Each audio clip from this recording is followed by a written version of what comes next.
अस्सलाम वालेकुम। अजीम कौम के अजीम लीडर इमरान खान।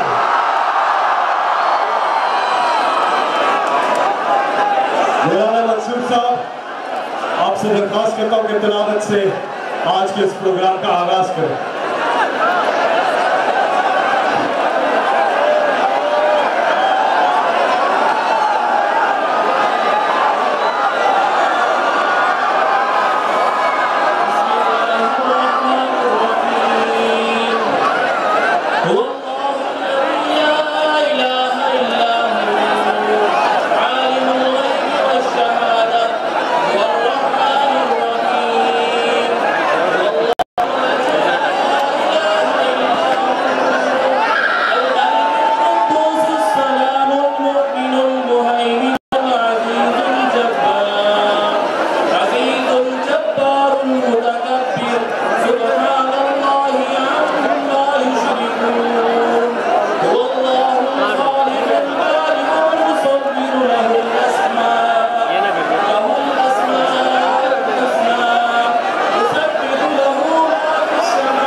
शुक्रिया। अल्लाह ताला का इरशाद मुबारक है कि अल्लाह ताला और उसके फरिश्ते नबी सल्लल्लाहु अलैहि वसल्लम पर दुरूद और सलाम भेजते हैं। इसलिए ए ईमान वालों, तुम भी आप सल्लल्लाहु अलैहि वसल्लम पर दुरूद भेजा करो। एक बार सब मिल के दुरूद शरीफ पढ़ लें।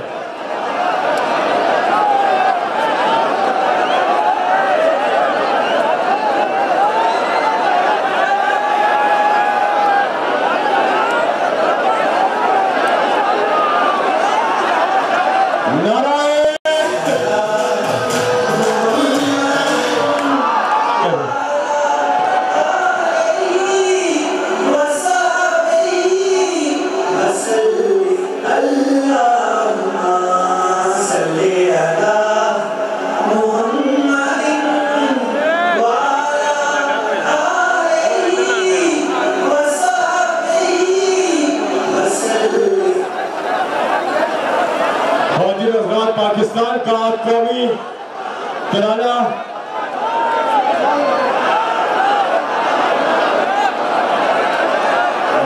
पाकिस्तान का कौमी तराना। नाराए तकबीर, नाराए रिसालत, नाराए हैदरी। पाकिस्तान, अल्लाह की रजा से कौन बचाएगा पाकिस्तान? पाकिस्तान का मतलब क्या? पाकिस्तान का मतलब क्या? तेरा मेरा रिश्ता क्या? मैं अब दरखास्त करूंगा आरिफाना कलाम के लिए नजम शिराज से भरपूर तालियां। नजम शिराज।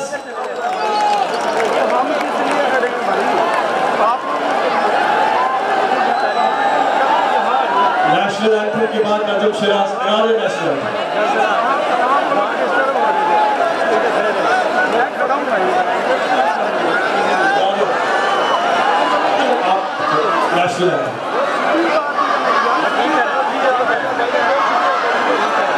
पाकिस्तान का कौमी तराना सब साथ पढ़ेंगे। पाक सरज़मीन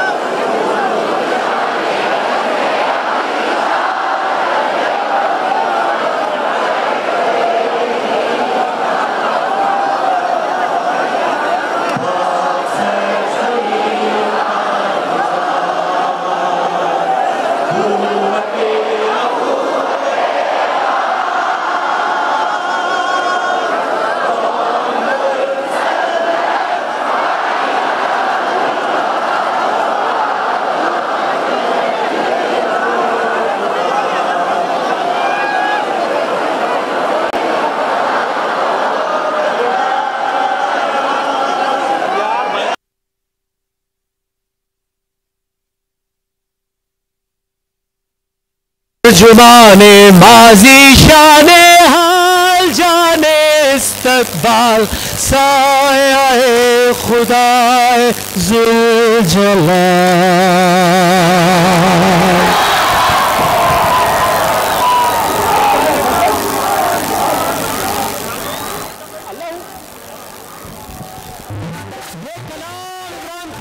दिल के बहुत करीब है, उसके दिल की आवाज है। मैं चाहता हूं कि अल्लाह ज्यादा पावरफुल अंदाज में भावलपुर पे होना चाहिए। आवाज आएगी सबकी,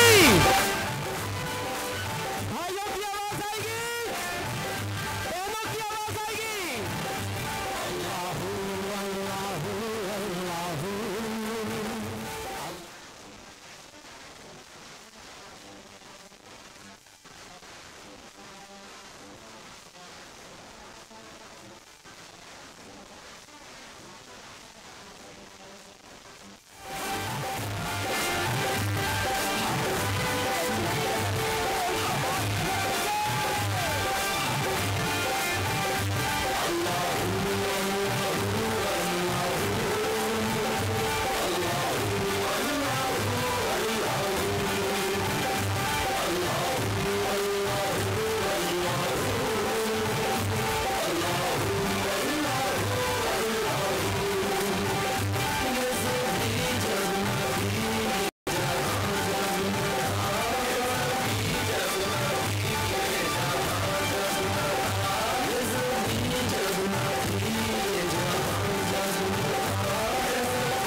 इमरान खान ने एहसास जगा दिया, ईमान जगा दिया, एक कौम बना दिया। बहुत शुक्रिया, बहुत बहुत शुक्रिया नजम शिराज। सब अपने अपने मोबाइल फोन निकाले, लाइट्स लगाए, जहां तक आवाज जा रही है अपने अपने मोबाइल फोन की बत्ती ऑन कर दे। माशाअल्लाह, बहावलपुर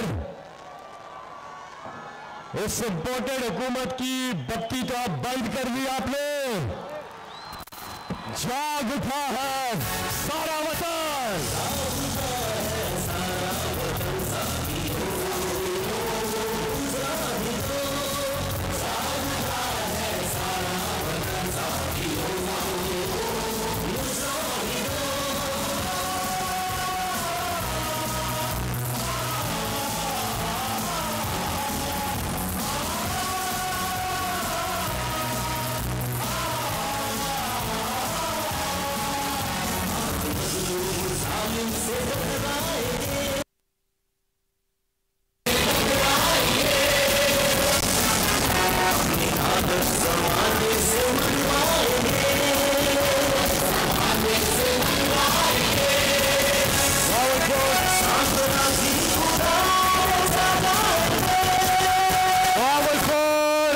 कुछ ही देर के बाद कप्तान का खिताब। तैयार हो?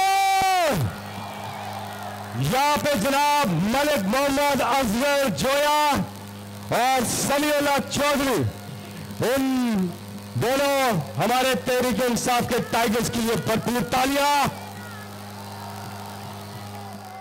मलिक मोहम्मद अजहर जोया साहब और समीउल्लाह चौधरी साहब, मैं अब आपके पुरजोश इस्तकबाल में दावत खिताब दूंगा सेनेटर ऑन अब्बास बप्पी। भरपूर तालियां ऑन अब्बास बप्पी।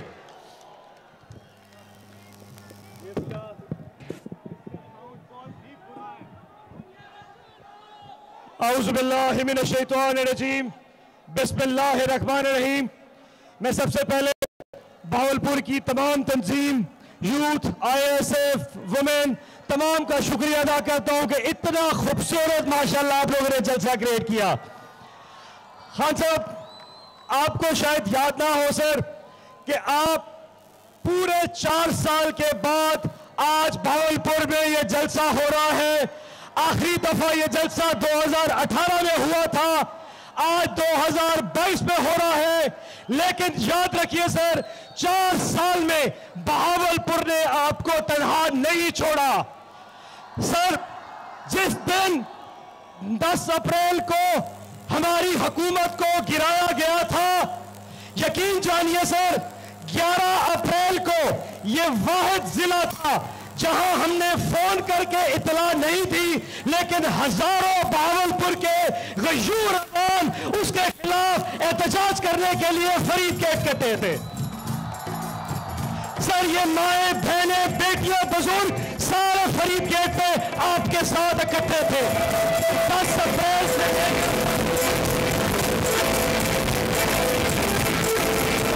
10 अप्रैल से लेकर 25 मई तक सर, और 25 मई से आज 3 सितंबर तक ये वाहिद जिला है खान साहब जिसको आज तक कॉल देने की जरूरत नहीं पड़ी।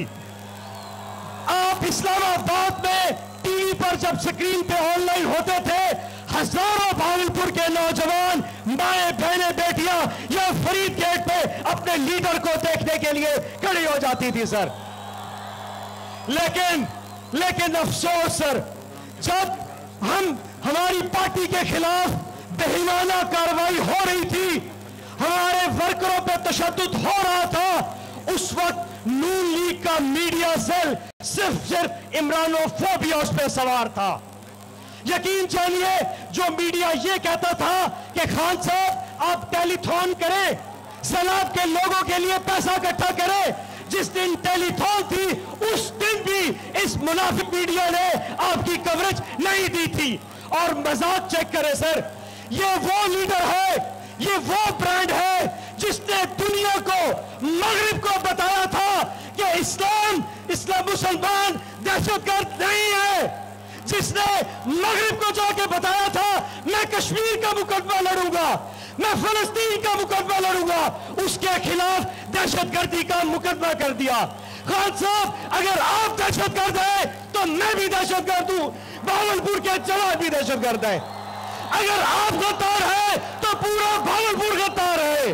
इन लोगों को शायद समझ नहीं लगी जो फलसफा, जो खुदी का फलसफा इलामा इकबाल ने दिया था। खान साहब, आज ये कौम वो खुद ज़हनी तौर पे वो जंजीरें तोड़ चुकी है। कौम वो खुदी का फलसफा समझ चुकी है। और अगर आज इलामा इकबाल जिंदा होते तो इकबाल का शाहीन वो इमरान खान को कहते। सर, आखिर में सिर्फ इस शेर के साथ, क्योंकि ये वो शेर है जो खुदी का फलसफा आपका बयान करता है। दयारे इश्क में अपना मकाम पैदा कर, दयारे इश्क में अपना मकाम पैदा कर, नया जमाना नए सुबह शाम पैदा कर। खुदा अगर दिले फितरत शनास दे तुझको, सकूते लाले गुल से कलाम पैदा कर। मेरा तेरी कमीरी नहीं फकीरी है, खुदी न बे गरीबी में नाम पैदा कर। पाकिस्तान जिंदाबाद, इमरान खान जिंदाबाद।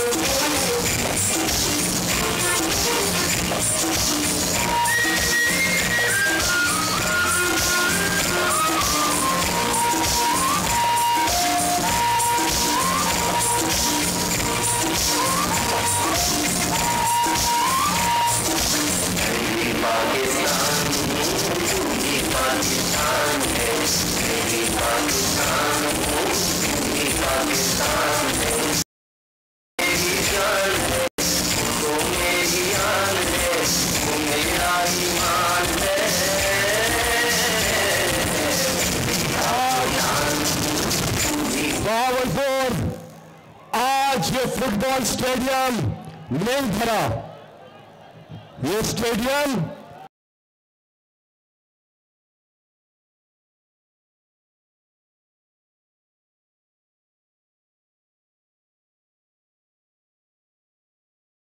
तक मेरी आवाज जा रही है।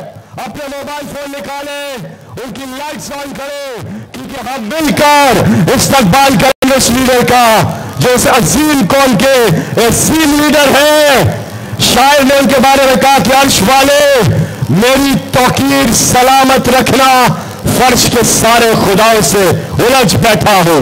आप सबके पुरस्कार इस्तकबाल में पाकिस्तान की याद है, आप पाकिस्तान की शान है, आप पाकिस्तान की जान है, आप पाकिस्तान की पहचान है, आप पाकिस्तान से खान है, आप पाकिस्तान से कप्तान है, आप इमरान खान है, आप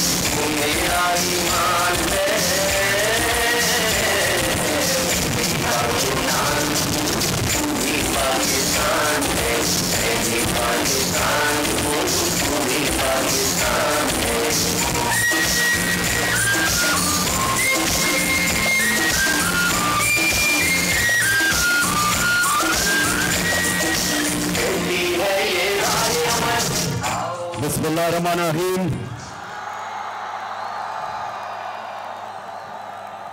इय्याका नअबुदु व इय्याका नस्तईन। भावलपुर माशाअल्लाह, मैंने जब हेलीकॉप्टर से ऊपर से ये आपकी ग्राउंड देखी तो मैंने ऑन पप्पी को कहा कि ये जो सामने आपने जगह खाली की हुई है इसमें ख्वातीन को आने दे, वो शुक्र है वो आई गई है। और माशाअल्लाह मुझे जो खुशी है और मैं अल्लाह का खास शुक्र अदा करता हूं कि उसने मेरी कौम को जगा दिया। मेरी कौम एक जिंदा कौम बन चुकी है। अल्लाह ने मेरी कौम को शऊर दे दिया है, बेदार कर दिया है। और ये वो कौम अब वो बनने जा रही है इंशाअल्लाह जो मेरे ज्यादती लीडर इलामा इकबाल की सोच थी और मेरे सियासी लीडर कायद आजम मोहम्मद अली जिन्ना, जिसने जद्दोजहद की थी पाकिस्तान के लिए। ये हैं हमारे दो लीडर। और जो सारी दुनिया का लीडर रहमतुल आलमीन नबी सल्लल्लाहु अलैहि वसल्लम, ना कभी उनसे बड़ा कोई लीडर आया ना आ सकता। तो पाकिस्तानियों, अब मुझे आपने जवाब देना कि जब मेरा मुल्क बन रहा था तो एक नारा था कि पाकिस्तान का मतलब क्या और मेरा तेरा रिश्ता क्या। और ये जो नौजवान, क्योंकि मैं खास तौर पर अपने नौजवानों से मुखातब हूं,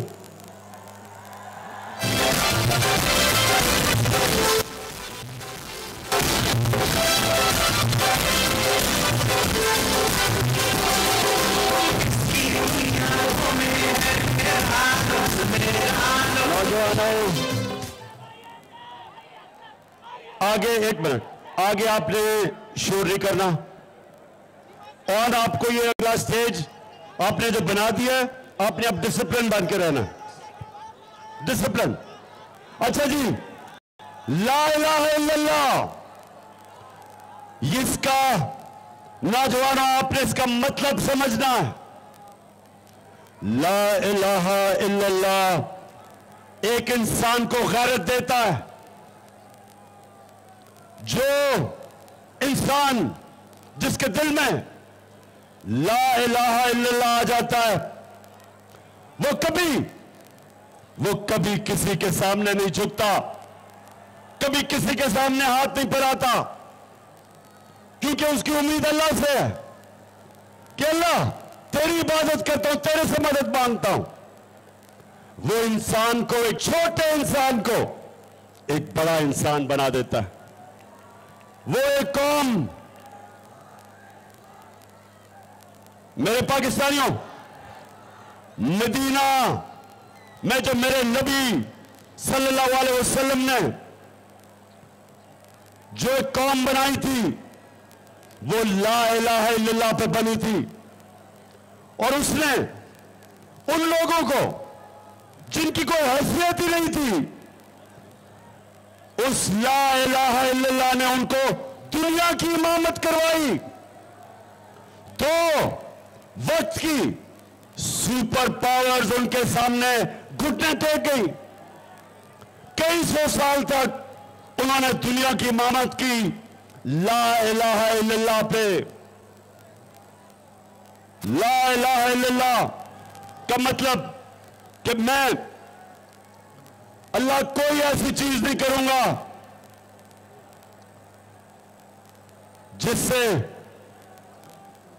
जिससे मेरा ज़मीर, मैं अपने ज़मीर को बेचूं। कोई ऐसी चीज नहीं करूंगा। जो ला इलाहा इल्लल्लाह समझ जाता है, बावलपुर वो कभी लोटा नहीं बन सकता।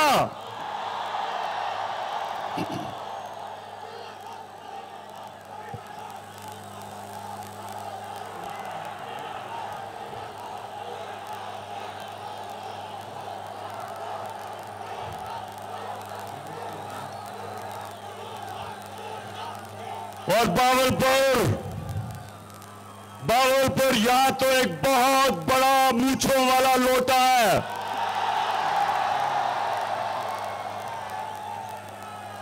साढ़े 3 साल हुकूमत में बैठ के एयाशी करता है और फिर लोटे का मुंह उधर चला जाता है।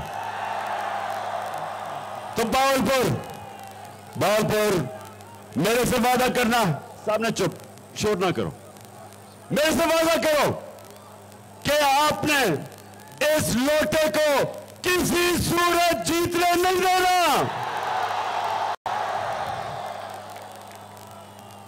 इंशाअल्लाह जो मेरी जागी हुई कौम मुझे नजर आ रही है, लोटों के दिन खत्म हो गए, जमीन फरोशों के दिन पुराने पाकिस्तान में रह गए। हमारा पाकिस्तान वो बनने जा रहा है जो मेरे सियासी लीडर कायद-ए-आज़म मोहम्मद अली जिन्ना एक गुलाम हिंदुस्तान में एक आजाद लीडर कायद-ए-आज़म, उसके मुखालफीन भी उसे कहते थे कि सादिक और अमीन है, सच्चा इंसान है। और वो जो हमारा लीडर था, उसने तब कहा, आज से कई साल पहले नरेंद्र मोदी के हिंदुस्तान में प्राइम मिनिस्टर बनने से पहले, उसने तब कह दिया था कि मुसलमानों देख के रहो कि कहीं अंग्रेज की गुलामी के बाद आप हिंदू की गुलामी ना करें, इसलिए पाकिस्तान बनना जरूरी है। और आज हिंदुस्तान के अंदर मुसलमानों का हाल देखो, किस तरह की वो बेचारे गुलामी कर रहे हैं।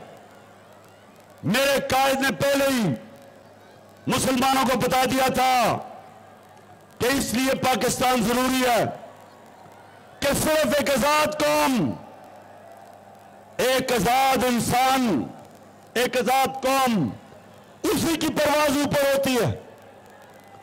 और ला इलाहा इल्लल्लाह वो ही कौम जो आजाद होती है, क्योंकि वो जंजीरें तोड़ देते हैं आप जब आप अल्लाह से दावा करते हैं कि मौला तेरे अलावा किसी के सामने मैं नहीं झुकूंगा। तो मुझे जरा मेरे बावलपुर के बाशऊर, बेदार, बाशऊर, गैरतमंद पाकिस्तानियों, आपने मेरे से वादा करना है कि ये जो अब पाकिस्तान बनने जा रहा है, आपने मेरे से वादा करना है कि आपने कभी सिवाय अल्लाह के किसी के सामने नहीं झुकना।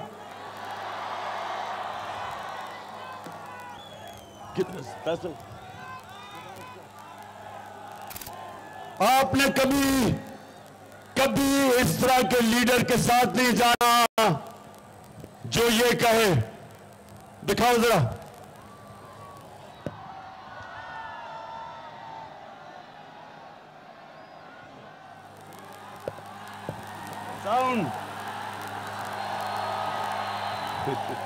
साउंड दिखाओ। ठहर जाए जरा, थोड़ा सब्र,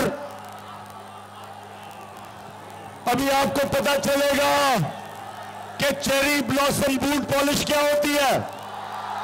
चलाओ भी।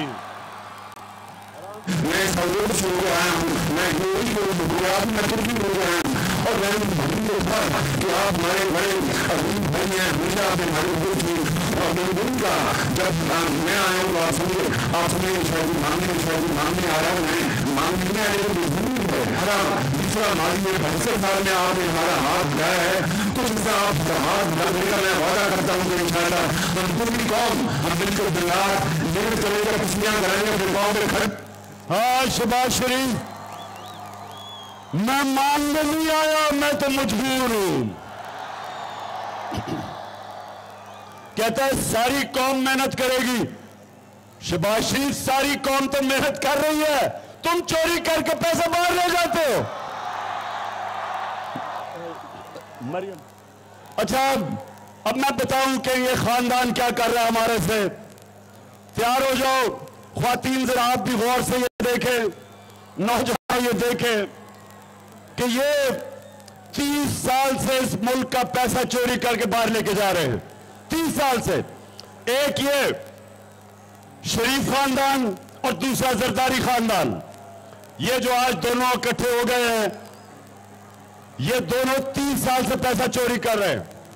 तो आप जरा सुने, मैं चाहता हूं जरा गौर से ये अब आप देखें कि 2012 में मैं जब इनसे पूछ रहा था कि तुम्हारे लंदन में अरबों रुपए के मेफेयर के अंदर अरबों रुपए के अपार्टमेंट्स हैं, तो तब ये क्या कह रहे थे, ये चलाएं आपकी इनकम नहीं है तो कोई प्रॉपर्टी खा दे सकते, क्योंकि आपके मेफेयर के अंदर वो आपकी 4 अपार्टमेंट्स हैं, उनकी 1 अरब से ज्यादा, 1 अरब रुपए से ज्यादा उनकी कीमत है।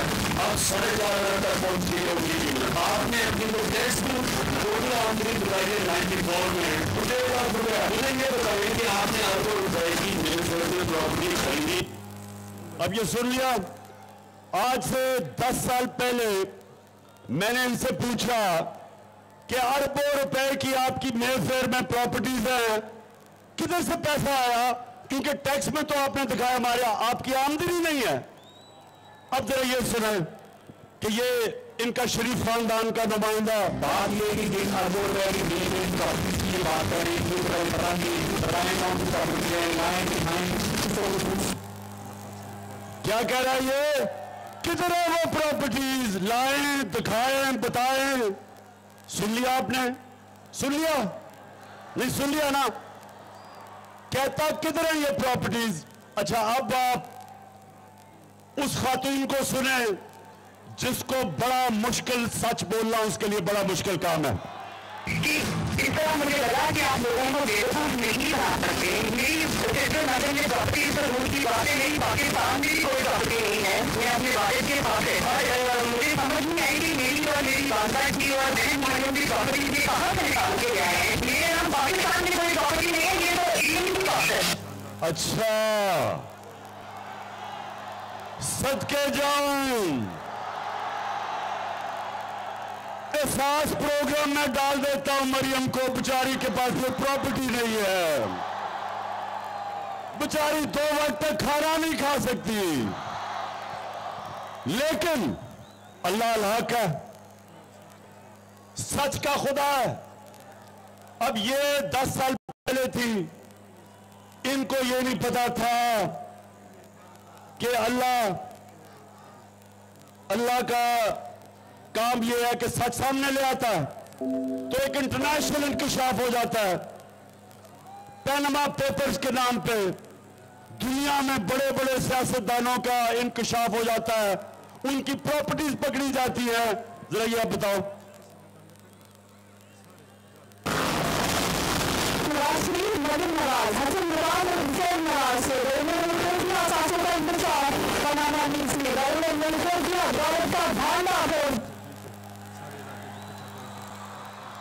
सुन लिया। अच्छा अब जब ये इंकशाफ हो जाता है तो मरियम के माशाल्लाह सेहतमंद भाई क्या कहते हैं, जरा सुने। मैं इस बात को तस्लीम करता हूँ कि अल्हम्दुलिल्लाह पार्लियामेंट के ऊपर जो बातमीज हैं वो अल्हम्दुलिल्लाह हमारी। मैं इस बात को तस्लीम करता हूँ कि उनको offshore companies Neska limited, Milson limited, मैंने उनको ओन कर दी है और मैं आपको ये भी अर्ज करता हूँ उनको ओन करनी इस वक्त नई नवाज शरीफ में मुमकिन लग रहा है। ठीक है। अच्छा जी सुन लिया कि ये चुप कर, सुन लिया आपने, सुन लिया कि अल्हम्दुलिल्लाह प्रॉपर्टीज हमारी हैं, जो पहले कह रहे थे हमारी नहीं है। मरियम बेचारी तो कह रही मैं तो पाकिस्तान छोड़े, दुनिया में मेरे पास कुछ नहीं है। अब पता चला कि अरबों रुपए के, करोड़ों नहीं अरबों रुपए के लंदन के सबसे महंगे इलाके में 4 बड़े बड़े महलात वो जनाब मरियम नवाज के थे। अब मरियम के पास तो पैसा नहीं है, मरियम के पास तो पैसा नहीं, उसकी तो कोई आमदनी नहीं, तो ये पैसा किधर से आया? भावलपुर। ये पैसा आपका था। मैं फिर से बता दूं, माशाल्लाह इतनी तादाद में आज हमारी ख्वातीन आई हैं, माशाल्लाह। अब मैं पूछता हूं आपसे कि करप्शन में और चोरी में क्या फर्क है? चोरी और करप्शन में क्या फर्क है? चोरी होती है जब कोई आपके घर में डाका मारे, आपकी चीजें चोरी कर ले, कोई आपकी जेब कुतरी से टेलीफोन निकाल ले, ये चोरी होती है। करप्शन वो होती है जब कौम का पैसा चोरी किया जाता है। चोरी से मुल्क नहीं तबाह होते। जब हुक्मरान, वजीर आजम, सदर, जब वो पैसा चोरी करते हैं मुल्क तबाह हो जाते हैं। आज जितने भी मुल्क गरीब है, जितने मुल्कों में गुर्बत है, वहां इसलिए गुर्बत नहीं कि वसाइल की कमी है, गुर्बत इसलिए कि उनके साहिब इख्तिदार पैसा चोरी करके मुल्क से बाहर पैसा लेके जा रहे हैं, जिस तरह ये शरीफ है और सरदारी है। तो पाकिस्तानियों, मैं जो आज आपके पास आया हूं, मैं आपको तैयार करवा रहा हूं हकीकी आजादी की तहरीक के लिए। अब सबको तैयार करवा रहा हूं कि हमने अपने आप को इन चोरों से आजाद करना है।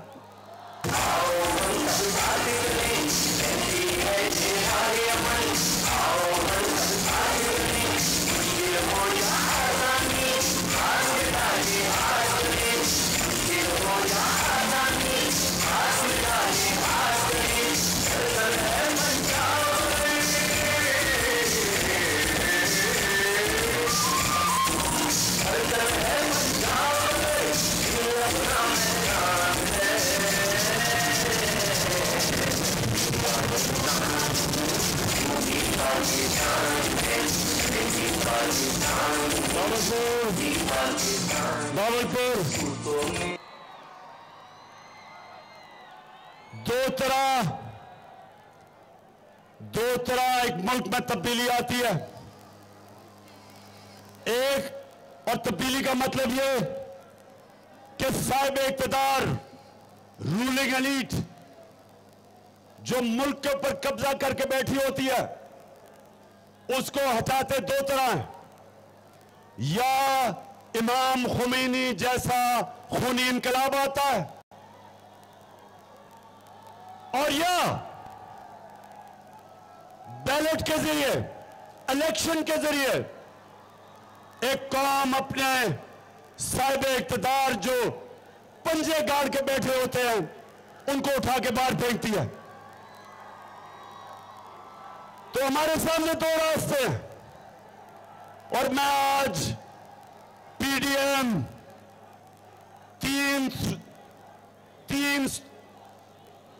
तीन शक्लें, थ्री स्टूजेस,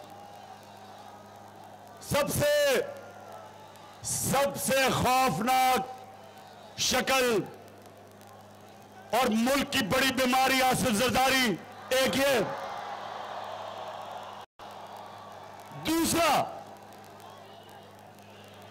दूसरा आपने देख ही लिया चेरी ब्लॉसम शहबाज शरीफ को, जूते देखते पॉलिश शुरू कर देता है, और जिस तरह मैंने कहा बूट देखते तो खास पॉलिश शुरू कर देता है, और बड़े बूटों की खास ऐसी चमकदार पॉलिश करते हैं कि शक्ल नजर आती है इसको उर्दू में। और तीसरा बताओ,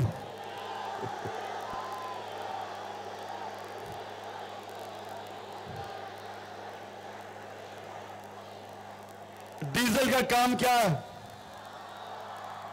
कि इस्लाम को इस्तेमाल करो अपनी सियासत चमकाने के लिए और पैसा बनाने के लिए। नाम लो अल्लाह का और डीजल के परमिट में अपने जमीर को बेच दो। ये तीन शक्लें, ये तीन स्टूडेंट्स ने पूरी मिलके अंदरूनी और बैरूनी ताकतों से मिलके इन्होंने साजिश करके हमारी हुकूमत हराई। तो पाकिस्तानियों, तब बावलपुर के बादशाह लोगों सुनो, जब इन्होंने हमारी हुकूमत गिराई तो पाकिस्तान 17 साल के बाद सबसे बेहतरीन हमारी मायशत तरक्की कर रही थी, 5.6% तीसरे साल और 6% चौथे साल। ये 17 साल के बाद, एक मिनट, ये कौम हमारी माशत तरक्की कर रही थी कोरोना के बावजूद। कोरोना के बावजूद जो दुनिया में इतना बड़ा बुरहान आया था, हमारी किसान, आप किसानों से पूछे, जो हमारे पिछले 2 साल किसानों को जो पैसा मिला, शायद ही पाकिस्तान की तारीख में इतना ज्यादा पैसा किसानों के पास गया हो। हमारा जो टैक्स इकट्ठा कर रहे थे, पाकिस्तान की तारीख में रिकॉर्ड टैक्स इकट्ठा किया, जिसकी वजह से मैंने पेट्रोल की और फजल रहमान की कीमत नीचे रखी। हमारे जमाने में डॉलर, हमारे जमाने में तेल 103 से 115 डॉलर पे बिका आलमी मंडी में। फिर से सुन लो नौजवानों, ये नोट करो ख्वातीन, कि हमारा जब दौर था तो तेल आलमी मंडी में 115 रुपए से 103 रुपए पे गया, और हमने पेट्रोल की कीमत 150 रुपए लीटर रखी, फजल रहमान की कीमत 145 रुपए लीटर रखी। आज 96 डॉलर का आलमी मार्केट में पेट्रोल बिक रहा है, सस्ता हो गया। और आज पेट्रोल 236 रुपए लीटर, डीजल उससे भी महंगा। तो सवाल यह है कि जब हमने अपने लोगों को महंगाई से बचाया, क्योंकि हमने टैक्स ज्यादा इकट्ठा किया, हमने उससे लोगों के ऊपर कम बोझ डाला, महंगाई कम रखी। इन्होंने बार बार कहा कि जी बहुत महंगाई बढ़ गई।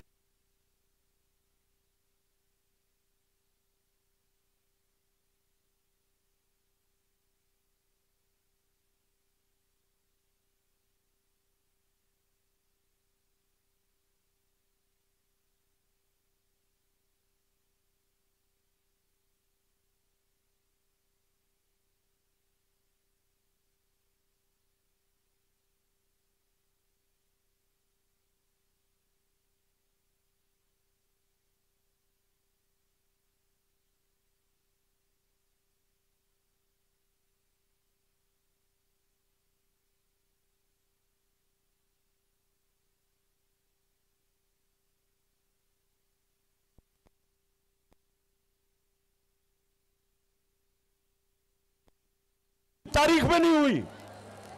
या ख्वातीन है, घरों में बिजली के बिल आए होंगे, आप खुद बताएं कि कभी ऐसे बिजली के बिल किसी को मिले हैं? हमारे दौर में बिजली 18 रुपए यूनिट, आज 36 रुपए यूनिट, टैक्स मिला के 50 रुपए यूनिट। लोगों को, बेचारों को समझ नहीं आ रही कि बिजली का बिल दे या बच्चों की फीस या बच्चों के लिए खाना पीना सब महंगा हो गया। तो ये आए किस लिए थे बावलपुर? ये आए किस लिए थे? क्योंकि महंगाई के तो रिकॉर्ड तोड़ दिए।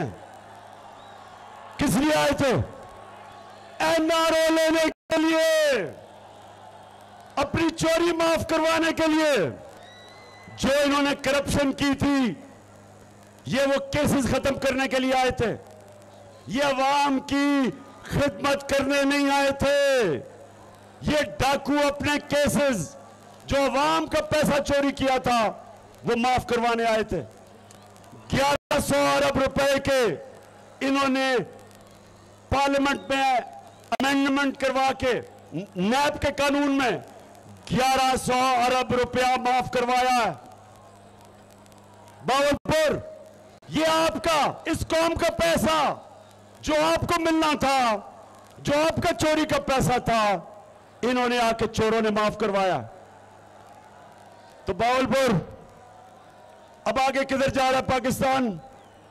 सुना जरा गौर से। अब ना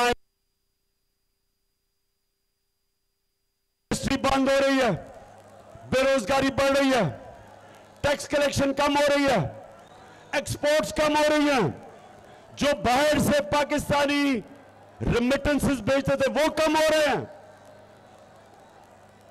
मुल्क की जो माइशत है वो सुकड़ रही है, कर्जे बढ़ रहे हैं। ये पाकिस्तान को अंधेरे की तरफ लेके जा रहे हैं। अब इसका सिर्फ एक तरीका है, मेरे पाकिस्तानी तैयार हो जाओ, इसका सिर्फ एक तरीका है कि पाकिस्तान में साफ और शफाफ इलेक्शन करवाए जाए।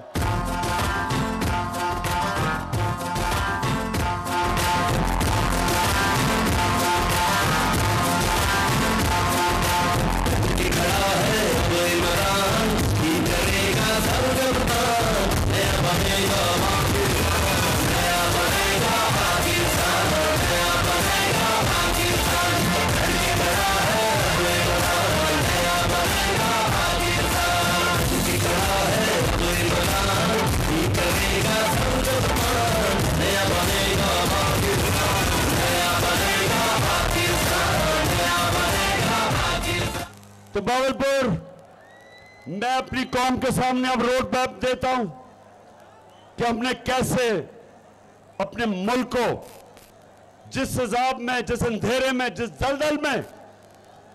दलदल में हमें ये लेके जा रहे हैं, ये चोरों का टोला, हमने कैसे निकालना है। सबसे पहले जिस तरह मैंने कहा, साफ और शफाफ इलेक्शन। 5 साल के लिए अगर हुकूमत आएगी, उससे सियासी इस्तेकाम होगा, पॉलिटिकल स्टेबिलिटी होगी।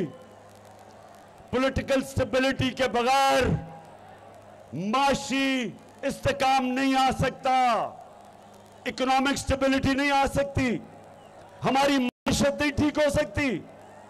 ये जब तक रहेंगे वो और तेजी से नीचे जाएगी, क्योंकि ना कोई बाहर से सरमायाकारी करने के लिए तैयार है, ना अंदर से इस वक्त हमारे सनतकार सरमाया करने के लिए तैयार है, क्योंकि किसी को पता ही नहीं मुल्क किधर जा रहा है। तो सबसे पहले जल्दी से जल्दी इलेक्शन करवाया जाए ताकि मुल्क में इस्तेकाम आए, स्टेबिलिटी आए। और उसके बाद हमने ये जो कर्जों की दलदल में फंस रहे हैं, हमारे पास सबसे बड़ा असासा हमारे बैरून मुल्क पाकिस्तानी हैं। आपने अगले दिन देखा कि 3 घंटे से भी कम वक्त में 5.5 अरब रुपया इन्होंने इकट्ठा किया सैलाब के मुतासरीन के लिए। ये हमारा सबसे बड़ा असासा है। हमने इनसे सरमायाकारी करवानी है पाकिस्तान में। 1 करोड़ पाकिस्तानी बाहर बैठा है। अगर 5 लाख पाकिस्तानियों ने भी, बैरून मुल्क पाकिस्तानियों ने भी पाकिस्तान में सरमायाकारी कर दी, हमें कोई IMF की जरूरत नहीं पड़ेगी, हमें कोई किसी के सामने हाथ फैलाने की जरूरत नहीं पड़ेगी। और इंशाअल्लाह ये मैं आप सबके सामने दावा करता हूं कि मैं पूरा प्लान बना रहा हूं कि अपने बैरून मुल्क पाकिस्तानियों को किस तरह उनको पाकिस्तान में सरमायाकारी करवाएं। कैसे हम अपने बैरून मुल्क पाकिस्तानियों को कहें कि पाकिस्तान में इन्वेस्ट करें बजाय दुबई में, बजाय और किसी मुल्क में। लेकिन उसके लिए हमें एक काम करना पड़ेगा। हमने पाकिस्तान के अंदर कानून की हुक्मरानी कायम करनी पड़ेगी, रूल ऑफ लॉ कायम करना पड़ेगा, इंसाफ का निजाम ठीक करना पड़ेगा।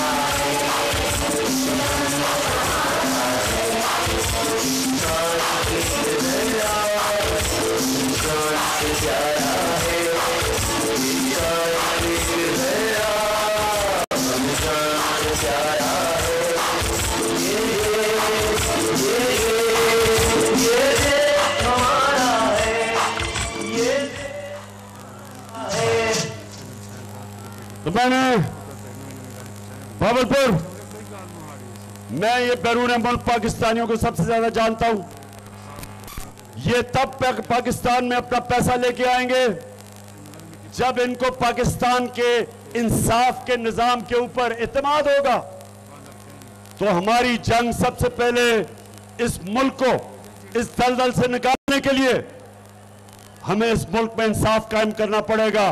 और इंसाफ तब कायम होगा जब ये बड़े बड़े डाकुओं को कानून के नीचे लेके आएंगे। जब ये जो कहते हैं कि मेरी लंदन तो छोड़ो पाकिस्तान में भी प्रॉपर्टी नहीं है, इन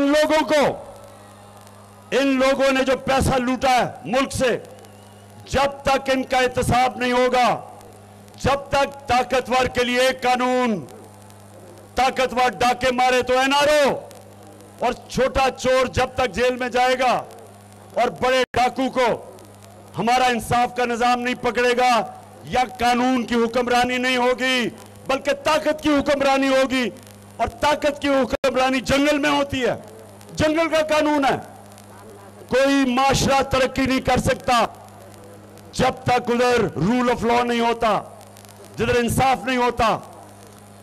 उठा के देखें दुनिया के मुल्क, जिस मुल्क में इंसाफ का निजाम बेहतर है वहां खुशहाली ज्यादा है। स्विट्जरलैंड एक छोटा सा मुल्क है।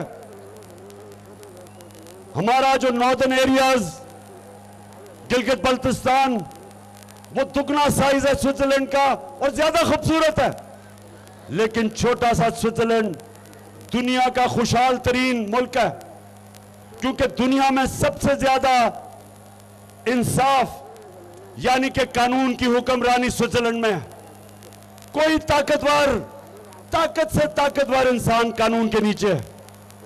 जब इंसाफ होता है, खुशहाली आती है।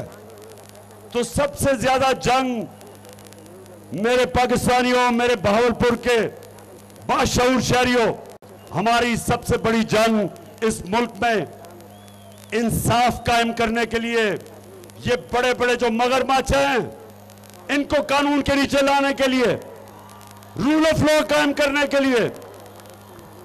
तो बहावलपुर तैयार हो आप मेरे साथ?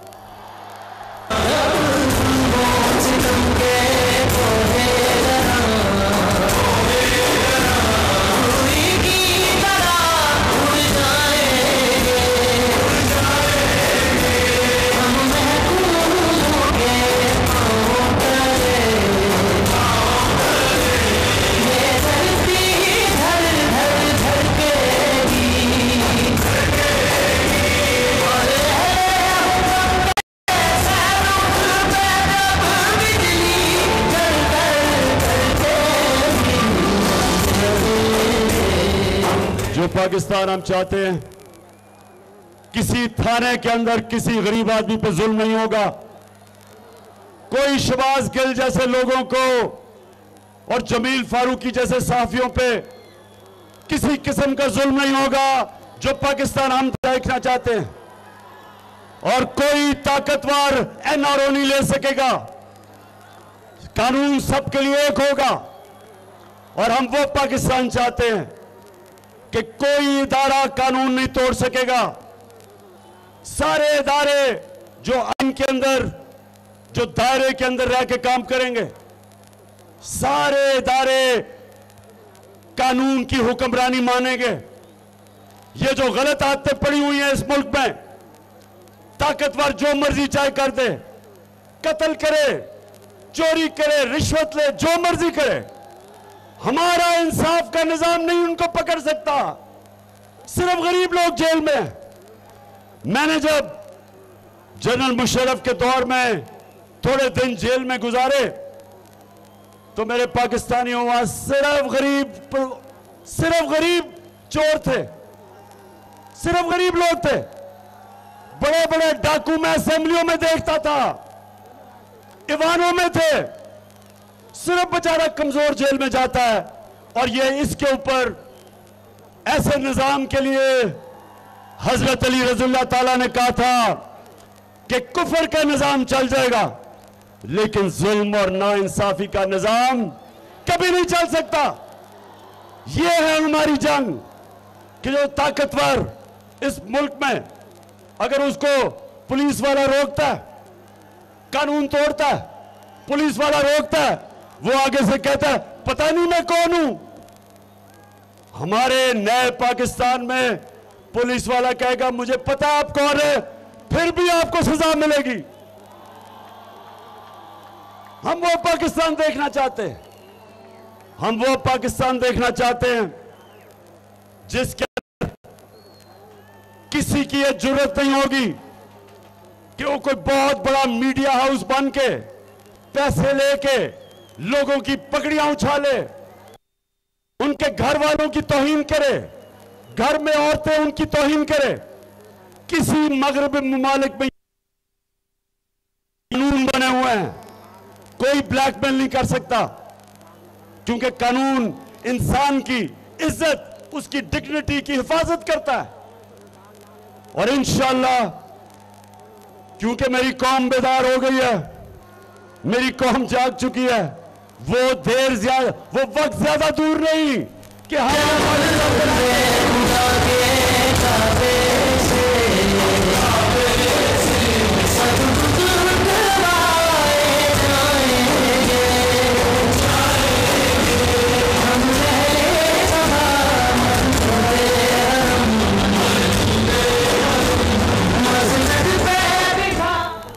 मैं आज इस हुकूमत को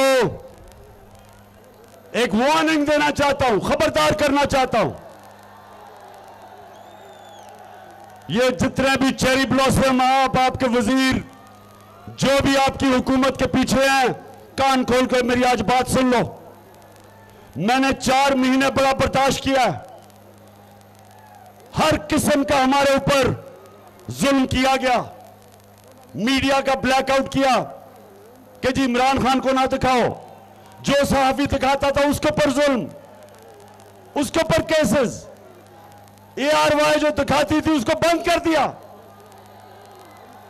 और इस्लामाबाद हाई कोर्ट आपको सलाम करते हैं कि आपने ARY को खोल दिया।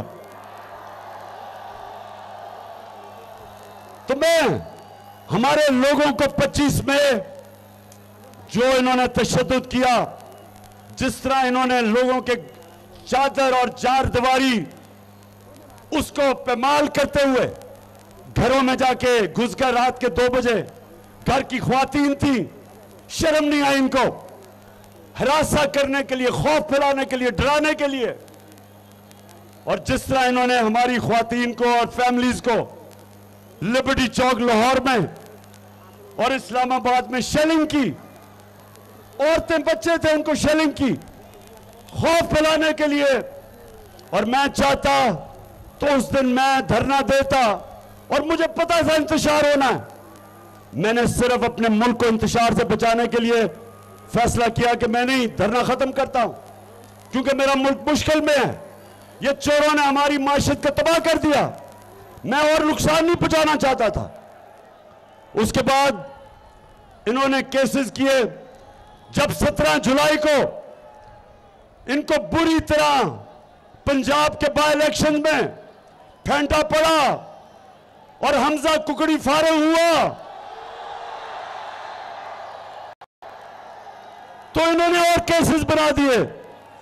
मेरे ऊपर दहशतगर्दी का केस, मेरे ऊपर दहशतगर्दी का केस। और वो केस क्या है कि मैं कह रहा हूं कि शहबाज गिल पे जिन्होंने भी वो जुल्म होने दिया उनके ऊपर कानूनी कार्रवाई करूंगा। दहशतगर्द बना दिया, खौफ फैलाने के लिए, डराने के लिए। देखो शहबाज शरीफ, चेरी ब्लॉसम, तुम्हारी गवर्नमेंट सुन लो, जो भी तुम्हारे पीछे सुन लो। ये कौम मुझे 50 साल से जानती है, क्रिकेट के दिनों से मुझे जानती है। एक चीज ये कौम जानती है कि जितना आप मुझे डराने की कोशिश करोगे, जितना तुम मुझे दबाने की कोशिश करोगे, उतना और मैं मुकाबला करूंगा। दिल से तू डट जा, दिल से वो बल्ला घुमा।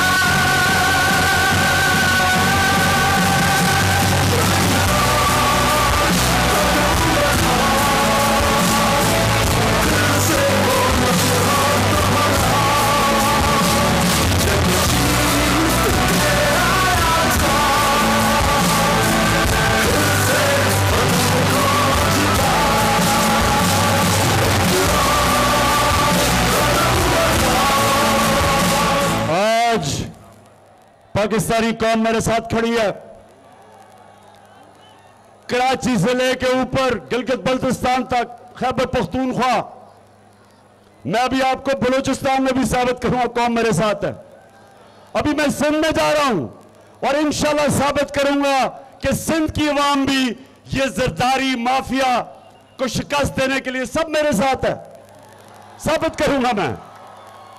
तो मैं चेरी ब्लॉसम सुन लो गौर से, ये जो हरबे इस्तेमाल कर रहे हो मेरे खिलाफ, मेरे लोगों के खिलाफ, ये जो आप समझ रहे हैं कि आपकी वजह से हम घबरा के पीछे हट जाएंगे, मैं आज आपको पैगाम देना चाहता हूं कि मैं सिर्फ अपने मुल्क की खातिर मैं कोई वो हरकत नहीं कर रहा जिससे मेरे मुल्क को नुकसान हो। लेकिन मेरी अगर आपने दीवार के साथ मेरी कमर लगा दी तो याद रखें कि मैं कॉर्नर टाइगर बन सकता हूं।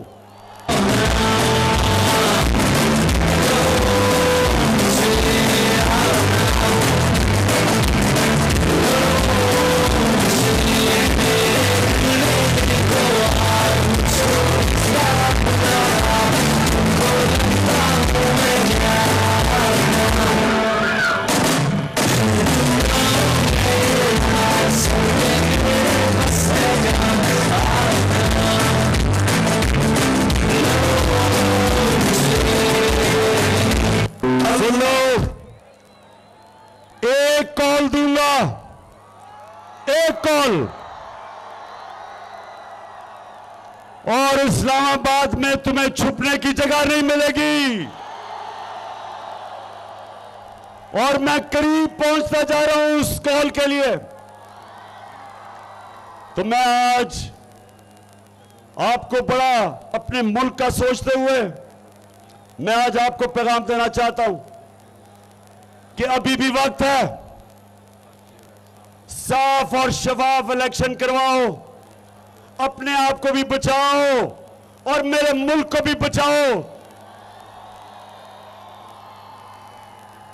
मैं आज राजनपुर डिस्ट्रिक्ट में फिरा, मैंने जितना भी अल्लाह की तरफ से इम्तिहान में हमारे लोग सारा राजनपुर और डीजी खान के इलाके में मुश्किल वक्त में बेचारे हमारे सैलाब के मुतासरीन हैं। तो मैं आज अपनी सारी कौम को कहता हूं कि ये हमारा फर्ज है, ये अल्लाह का हुक्म है कि जब हमारे इंसान मुश्किल में हो तो हम सब पे फर्ज हो जाता है हम उनकी मदद करें। इंशाअल्लाह मैं अपने लोगों के लिए, मुतासरीन के लिए, सारे पाकिस्तान में, बलूचिस्तान, सिंध, पंजाब, पख्तूनख्वा, गिलगित बल्तिस्तान और आजाद कश्मीर, इंशाअल्लाह इन सब के लिए मैं पैसे इकट्ठे करूंगा। बैरून मुल्क पाकिस्तानी वो मुझे बार बार कह रहे हैं कि पिछली टेलीथॉन में टाइम कम था, पैसे देने चाहते थे। इंशाअल्लाह उनके लिए मैं अगले इतवार को एक और टेलीथॉन करूंगा। और ये सारा पैसा और जितने मेरे टाइगर फोर्स है, नौजवानों आपने मेरी टाइगर फोर्स ज्वाइन कर जानी है, क्योंकि हमने लोग उन इलाकों में अपनी गवर्नमेंट के साथ मिलकर लोगों को भेजना है जिधर अभी भी लोग बड़ी मुश्किल में हैं। मैंने वो देखा, लोग, बच्चों, वो मच्छर, सारा चारों तरफ पानी है, मच्छर हैं, बच्चों को उस मुश्किल में है, बेचारे मुश्किल वक्त है। तो हमारे ऊपर, सबके ऊपर है। और इंशाअल्लाह मैं अपनी कौम को भी मोबिलाइज करूंगा, पैसे भी इकट्ठे करूंगा और पूरी कोशिश करूंगा कि हम अपने जो बेचारे पाकिस्तानी आज मुश्किल में हैं उनकी जिंदगी आसान करें। और उसके लिए भी बावलपुर आप मेरे साथ खड़े हो। वैसे बावलपुर आज मेरा बड़ा दिल खुश हुआ आपका जोश और जज्बा देख के।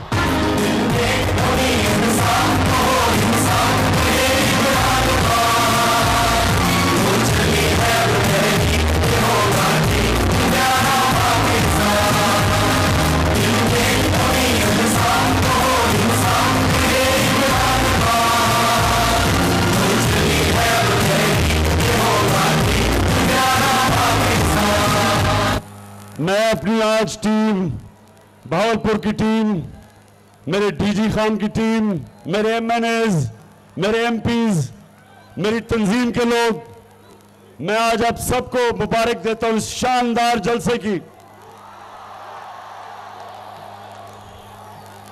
और आपके लिए भी मैं आज जाते हुए आप पे भी फर्ज कर रहा हूं, भावलपुर आपके लिए भी फर्ज कर रहा हूं कि आपने लोटे को पूरी तरह शिकस्त देनी है पाकिस्तान से।